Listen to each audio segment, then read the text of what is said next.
Hi, welcome back to Weekly Dev Tips. I'm your host, Steve Smith, aka R. Dallas. Today, I have a guest tip from Heather Downing. She's a senior developer advocate with Okta, and she wants to talk about some steps for setting up new projects. Welcome, Heather. Thank you very much.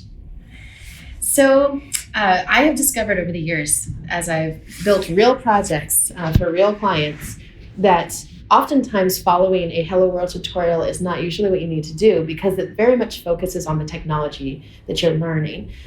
Whenever you are starting a project at a company, even if it's a proof of concept, there's three things you really should start doing first. And so when I onboard new developers, this is what I would also go over with them. I kind of call it my golden 3 rule. All right. So you have to start with number one, you have to create a repo, an empty one. It can be GitHub, wherever you want to put it. It needs to not be local. It needs to be in a place that is accessible to your whole team, like immediately, or a team in the future. So when I say team in the future, let's say you work by yourself, then set up, a GitHub repo, even if it is private, it's not public at the time. You never know when someone's going to want to look at it. Sure.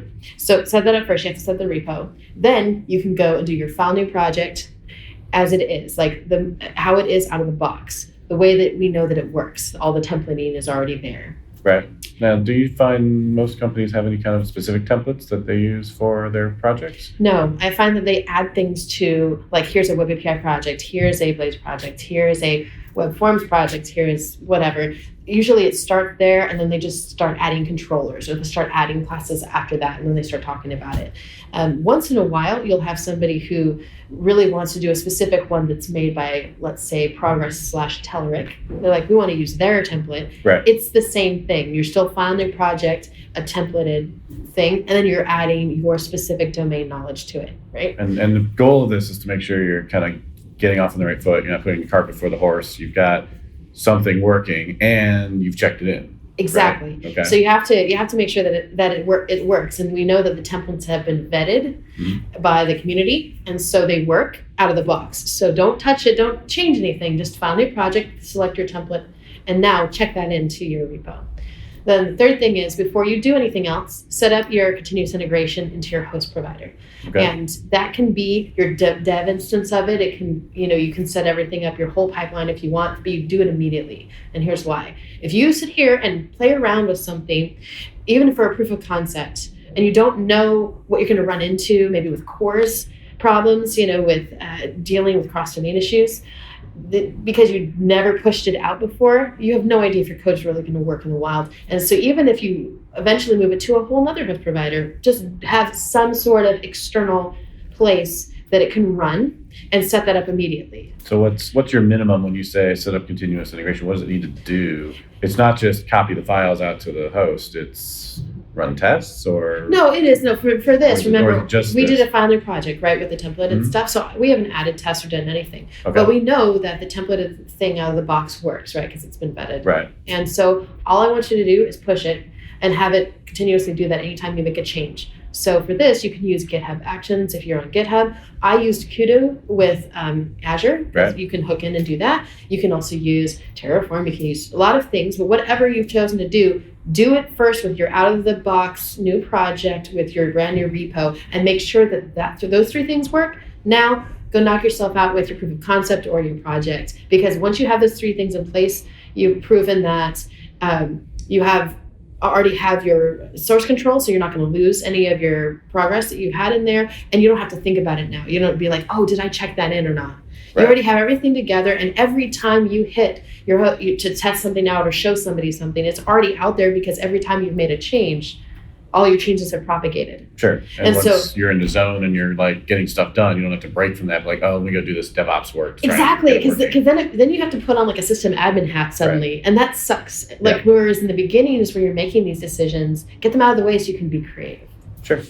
Yeah. So I mostly do ASP.NET stuff or ASP.NET Core. So for me, that minimum would have to be, I can build it on the server and then publish it to wherever, right? Sure. But for a long time, my friend Damian Brady would slap my hand because I loved right-click publishing for Visual Studio, because it was great. You know why? Because I didn't have to deal with all that stuff. Sure. But now it really isn't bad if I don't. All I do is I put things out there in the very beginning, and now that pipeline is just in place. I don't have to think about it anymore. I don't have to manually do it. All I have to ever do is check in my code, and it just goes there. Now, do you recommend using like a pipeline YAML file that you just throw into your source code for whichever Azure DevOps or something like, so that whatever it is you're doing, it could almost be part of the template from step one? So for this, it kind of depends. I'm kind of loath to give a real specific recommendation because sometimes the policies and procedures that are put in place by like the security of your company is going to be different. Sure. At the very least, like I don't even have to do that. Like when you set up, like if you, let's pretend you decide to use GitHub and Azure in tandem in this, because I use Kudu for this. You could also use Azure DevOps pipelines. You could do that as well. But Kudu is so easy. It's what backs the Git publish that you Right, can do in right. line. So I don't have to do There's anything. not even anything to There it. is nothing to check it in Yeah, for that. It right. just listens. It always listens for the diff between the versions, and I appreciate that. Yeah, So- I think I used that a couple years ago, but I've been so like lost in Azure DevOps land for the last couple of years, so I'm just used to all the pipeline YAML stuff. Right, but you don't have to do any of that, and it's free. You know, Kudu is free. You don't have to pay for it separately from your app service instance. It comes with it. Same thing with some of your GitHub Actions. I mean, that's much newer now. Right. But if you want something that will still run all your .NET Framework stuff, which is a lot of where I still, like, let's be honest, most enterprise are still on .NET 4, 6, or 7. Sure. And it works with it. Kudu just works with it. Everything's there. And you don't have to, like, learn a new thing. You just connect your GitHub to it, and it just listens to it. Right. Which is nice. And you can do all of that in line too. Let's say that you don't want to deal with logging into the portal and doing it. Of course, you can use the Azure CLI for that. And then you can just check that into something that is also managed like by Terraform or Pulumi that can also just look at it. But in my case, I came to .NET because I loved the visual aspects of Visual Studio, and I like the visual aspects of the portal because that's how I learn. Not everybody's that way. Some people are command line developers, but I'm not. And so for me, it meant I went 3 places. I mean, I went to github.com, I went to portal.azure.com, and then I made sure that I created my file new project directly, with the menu system, just to show a lot of my developers that were new, then had a visual understanding of what was happening. Sure. So that later, if they decide to do it all command line, they can, and they understand what's happening.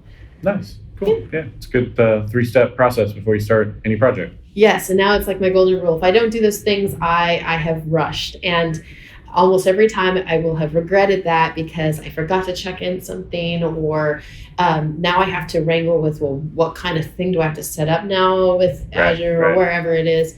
And I forgot, did this ever work? Did this code ever work in the beginning? And you know that the templated code did. So at least the base concept of whatever it is you're making will work by being pushed out there. Awesome. That's a great tip. Thanks. Do you have anything coming up that you want to promote or tell anybody about? Oh, goodness. So I work for Okta, and we have so much coming out with Blazor, getting ready to come out now with external OAuth integration with Blazor and stuff I'm really excited about soon. And of course, I'm going to be speaking at NDC Porto, so I can't wait for Awesome. that. Yeah. When is that? That's in April. In April. All right, cool. Yeah, mid-April. Come, join. And then they'll have all that recorded, I'm sure. So we will see videos of you from NDC London as well as NDC Porto Yes. in a little bit. All right. Well, thank you very much. Thanks for subscribing to Weekly Dev Tips, and we'll talk to you next week with another great developer tip.